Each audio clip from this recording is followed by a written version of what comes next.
Hello everyone, இன்றைக்கி நான் தக்ஷண சித்ராவுக்கு வந்திருக்கேன். இது ஒரு ஹெரிட்டேஜ் மியூசியம். இன்றைக்கி நம்ம சேனலில் தென்னிந்தியாவோட அழகான கலாச்சாரத்தையும் பாரம்பரியத்தையும் பார்க்க போகிறோம். வாங்க வீடியோக்குள்ளே போகலாம். இதுதான் அந்த மியூசியம் உள்ளே போகிற என்ட்ரன்ஸ். இங்கே தான் டிக்கெட் வாங்கணும். அடல்ட்ஸ்க்கு வந்துட்டு 175 ருபீஸுங்க. அதுவே சின்னவங்களாக இருந்தால் 100 ருபீஸ். கேமரா எடுத்துகிட்டு போயிருந்தோம் அப்படின்னா 250 ருபீஸ் நம்ம பே பண்ணுற மாதிரி வரும். இதுவே வீக்கெண்ட்ஸ் அல்லது ஸ்பெஷல் டேஸாக இருந்துச்சு அப்படின்னா அடல்ட்ஸ்க்கு மட்டுமே 200 சார்ஜ் பண்ணுறாங்க. நான் டிக்கெட் எடுத்துட்டேன். வாங்க உள்ளே போய் பார்க்கலாம் எப்படி இருக்குது அப்படின்னு சொல்லிட்டு. பெட்ஸ் அலவுடு இல்லை, அவுட் சைட் ஃபுட்ஸ் அலவுடு இல்லை அப்படின்னு சொன்னாங்க. பார்க்கலாம் வாங்க. உள்ளே போன உடனே எனக்கு கண்ணில் பட்டது கிராஃப்ட் ஷாப் தான். ஷாப்பிங் பிடிச்சவங்க இதை ஃபுல்லாக எக்ஸ்ப்ளோர் பண்ணாமல் போகவே முடியாது. இந்த கிராஃப்ட் ஷாப் மாதிரியே உள்ள கிராஃப்ட் பஸார் அப்படின்னு சொல்லிட்டு ஒரு இடம் இருக்காமா. நம்ம இதை ஃபுல்லாக பார்த்துட்டு அப்புறம் உள்ளே போகலாம். இங்கே எல்லா விதமான கைவினை பொருட்களும் இருக்குது. இங்கே இருக்கிற பொருட்கள் எல்லாமே யூனிக்காக இருந்துச்சு. எல்லா விதமான ஹேண்ட்மேட் ஐட்டம்ஸ் இருக்குது. இயரிங்ஸ்லேருந்து ஜுவல்ஸ், எத்னிக் ஜுவல்ஸ்லேருந்து சாரீஸ்லேருந்து வுடன் டாய்ஸ் கூட இருந்துச்சு. அப்புறம் நிறையா ஹேண்ட் பெயிண்டிங்ஸு, வால் ஹேங்கிங்ஸு, நம்ம இந்த டெரகோட்டா ஐட்டம்ஸ்னு சொல்லுவோம்ல, அது எல்லாமே இருந்துச்சு. அப்புறம் புக்ஸ் இருந்துச்சு. நீங்கள் இதை ஃபுல்லாக பார்த்துட்டு வாங்க. அப்புறம் நம்ம மியூசியம்க்கு உள்ளே போய் என்னென்ன இருக்குதுன்னு சொல்லிட்டு பார்க்கலாம்.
உள்ளே வந்தால் கேரளா ஸ்டைலில் கோலமெல்லாம் போட்டு விளக்கெல்லாம் வச்சு கிருஷ்ணர் ஃபோட்டோ வச்சுருந்தாங்க.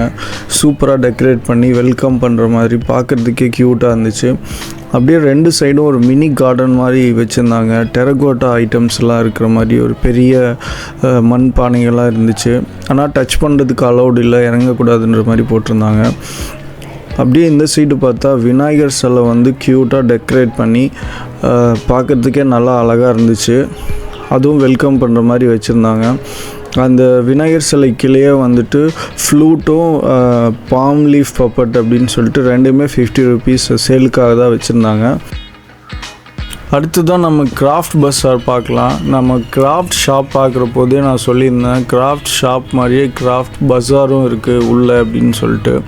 இந்த பஸாரில் என்னென்ன இருந்துச்சு அப்படின்னா, ரொம்ப அழகான கைவினை பொருட்கள், ஹேண்ட்மேட் ப்ராடக்ட்ஸு, ஜூட் பேக்கு, அப்புறம் இயர்ரிங்ஸு, எல்லா ஐட்டம்ஸுமே இருந்துச்சு. ஹோம் டெக்கரேட் பண்ணுறதுக்கான எல்லா ஐட்டம்ஸுமே இங்கே கிடைக்கும். அது இல்லாமல் நான் பார்த்தேன், அந்த சுவாமி சிலைகள், அப்புறம் சுவாமி ஃபோட்டோஸ் எல்லாமே அவ்வளோ சூப்பராக ஹேண்ட் பெயிண்டடாக இருந்துச்சு. நீங்கள் எந்த ஃபோட்டோ வேணுமோ அதை கேட்டிங்கன்னா அதை ஃப்ரேம் பண்ணி உங்களுக்கு சேல் பண்ணுறதுக்கு நிறைய வெரைட்டி ஆஃப் கலெக்ஷன்ஸ் வச்சுருக்காங்க. இது பார்க்குறதுக்கே வந்துட்டு சூப்பராக இருந்துச்சு. ஒவ்வொன்றும் யூனிக்காக, கலர்ஃபுல்லாக, சூப்பராக இருந்துச்சு பார்க்குறதுக்கு. நீங்கள் பாருங்களேன், ஒவ்வொரு ஃபோட்டோவுமே வந்துட்டு அவ்வளோ ஒரு கலை நயத்தோடு அவங்க அதை பண்ணியிருக்காங்க. அந்த விநாயகர் சிலையெல்லாம் வந்துட்டு அவ்வளோ அழகாக இருந்துச்சு பார்க்குறதுக்கு. ஒரு மாதிரி பிளாக் அண்ட் ஒயிட் ஷேடில், அதில் சாண்டில் டச்சோட எல்லாமே நல்லா இருந்துச்சு பார்க்குறதுக்கு. ஒரு மாதிரி ரேர் பீசஸாக தான் இருந்துச்சு.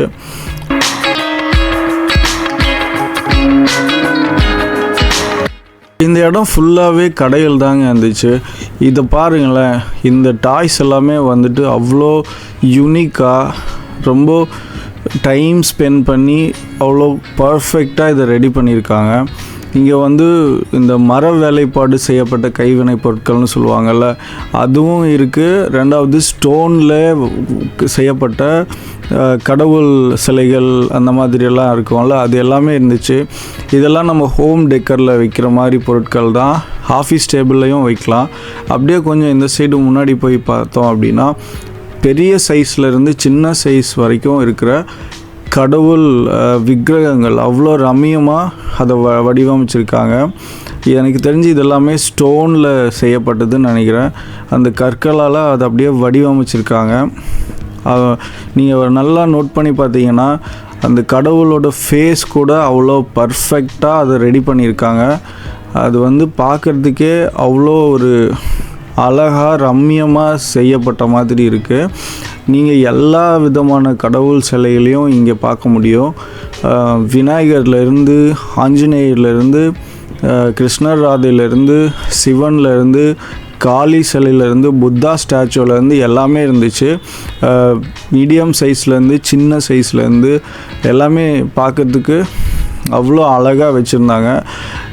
என்னோடய ஒப்பீனியன் என்னென்னா, இந்த கலைஞர்களெல்லாம் என்கரேஜ் பண்ணுற மாதிரி இங்கே இருக்கிற சிலைகள்லையோ ஒன்றாவது நம்ம வாங்கிட்டு வீட்டுக்கு போகணுங்க.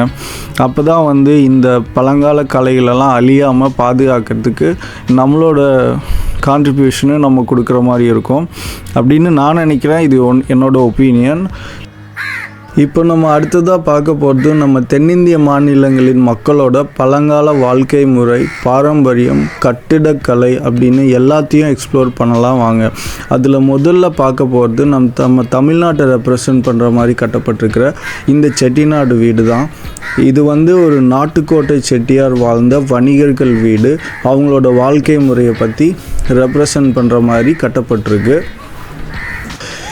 நீங்கள் பார்க்குற இந்த வீடு 1895 ஆரியக்குடி அப்படிங்கிற கிராமத்தில் உண்மையாகவே மனிதர்கள் வாழ்ந்த வீட்டை அந்த பழமை மாறாமல் அப்படியே ரீக்ரியேட் பண்ணி வச்சுருக்காங்க. இந்த தூணும் இந்த திண்ணை இது எல்லாமே வந்து அங்கே எப்படி செட் பண்ணியிருந்தாங்களோ அதே மாதிரி தான் இங்கே ரீக்ரியேட் பண்ணியிருக்காங்க. இன்னும் சொல்லணுன்னா, இந்த தூண் வந்து அந்த ஒரிஜினலாக ஆரியக்குடியில் இருந்த வீட்டில் இருந்து எடுத்துகிட்டு வந்து இங்கே அப்படியே செட் பண்ணிக்கிறதா சொல்கிறாங்க. இங்கே ஏன் இவ்வளோ பெரிய திண்ணைகள்லாம் வச்சுருக்காங்க அப்படின்னு பார்த்தீங்கன்னா, அந்த காலத்தில் வழிப்போக்கர்களெல்லாம் இளைப்பாடுறதுக்கும் நீர், மோர், விருந்து உணவளிக்கிறதுக்கும் தான் இவ்வளோ பெரிய திண்ணைகள் அப்படின்னு சொல்கிறாங்க. இந்த கதவை பாருங்கள் எவ்வளோ வேலைப்பாடுகளோடு செஞ்சுருக்காங்க அப்படின்னு. இது அந்த காலத்தில் நாட்டுக்கோட்டை செட்டியாரோட வீட்டில் இருக்கிற கதவு மாதிரியே வடிவமைச்சிருக்காங்க. நம்ம அப்படியே உள்ளே போய் பார்த்தோம் அப்படின்னா, இந்த சைடு வந்து ஒரு 2 பெண்கள் வந்து பல்லாங்குழி விளையாண்டுட்டு இருக்கிற மாதிரியும், இந்த சைடு வந்து பார்த்தோம் அப்படின்னா ஒரு கணக்கு பிள்ளை வந்து கணக்கு பார்க்கறதுக்கான இடம் எப்படி இருக்கும் அப்படிங்கிற மாதிரியும் செட் பண்ணி வச்சுருக்காங்க. இது வந்து ஒரு மெர்ச்சன்ட் ஹவுஸ், ஒரு வணிகர்களோட வீடு அப்படின்றதுனால கணக்கு வழக்கு பார்க்குறதுக்குன்னே ஒரு இடம் தனியாக இருக்குது. அங்கே அந்த கணக்கு பிள்ளை என்னென்ன பொருள் யூஸ் பண்ணுவார், டேபிளில் இருந்து அவர் வெத்தலைப்பாக்கு போட்டு துப்புற இடம் இருந்து எல்லாமே வந்து செட் பண்ணி வச்சுருக்காங்க. அதே மாதிரி நம்மளோட தமிழ் பெண்கள் வந்து அவங்களோட நேரத்தை வந்து கழிக்கிறதுக்காக இந்த மாதிரி பல்லாங்குழி அப்படிங்கிற பழங்கால விளையாட்டு பொருட்கள் எல்லாமே வச்சுருக்காங்க. அப்புறம் நீங்கள் இந்த வீட்டை பார்த்தீங்க அப்படின்னா ஒரு பெரிய முற்றம் இருக்குது. இங்கே மழை வந்துச்சுனாலும் 4 சைடில் இருந்தும் அந்த மழை தண்ணி வந்து விழுற மாதிரியும், அதே மாதிரி சூரிய வெளிச்சம் ஃபுல்லாக வீடு ஃபுல்லாக வர மாதிரியும் அவ்வளோ அழகாக இருக்குது. இதெல்லாம் பார்க்குற போது அந்த காலத்தில் எவ்வளோ அழகான ஒரு வாழ்க்கை வாழ்ந்திருக்காங்க அப்படிங்கிறத வந்து நமக்கு கண்டிப்பாக வியப்போட்டுறதா இருக்குது. இப்போது இது உள்ளே போய் பார்த்தீங்க அப்படின்னா நம்ம தமிழ்நாட்டோட பண்டைய தமிழ் இலக்கியங்களில் சொல்லப்பட்டிருக்கிற அந்த 5 வகையான நிலப்பரப்புகள் எல்லாத்தையுமே வந்து காட்சிப்படுத்தி வச்சுருப்பாங்க. இப்போ இதில் பார்த்திங்கன்னா குறிஞ்சி அப்படின்னா மலையும் மலை சார்ந்த இடம்னு சொல்லுவோம்ல, அங்கே வந்து வாழ்ந்த மக்கள் எப்படி வாழ்ந்தாங்க அப்படிங்கிறத பிரதிபலிக்கிற மாதிரியான ஒரு பொருட்களை தான் இங்கே வந்து சேகரித்து வச்சுருக்காங்க நம்மளோட பார்வைக்கு. அதே மாதிரி முல்லையிலையும் ஒவ்வொரு நிலப்பரப்புலையும் எப்படி மக்கள் வாழ்ந்தாங்க, என்னென்ன பொருட்கள் யூஸ் பண்ணிகிட்டு இருந்தாங்க அப்படிங்கிறத பற்றி மொத்தமாக இந்த இடத்துல காட்சிப்படுத்தி வச்சுருக்காங்க. அவங்களோட கடவுள் என்ன, அவங்களோட வாழ்க்கை முறை என்ன அப்படிங்கிறது, அதே மாதிரி இங்கே யூஸ் பண்ண பொருட்களை வச்சு அவங்களோட எக்கனாமிக் ஸ்டேபிலிட்டி எப்படி இருந்துச்சுங்கிறது முதற்கொண்டு நம்மளால் இதிலேருந்து கண்டுபிடிக்க முடியும். அது எல்லாமே உங்களுக்கு நம்மளோட பார்வைக்காக வச்சுருக்காங்க.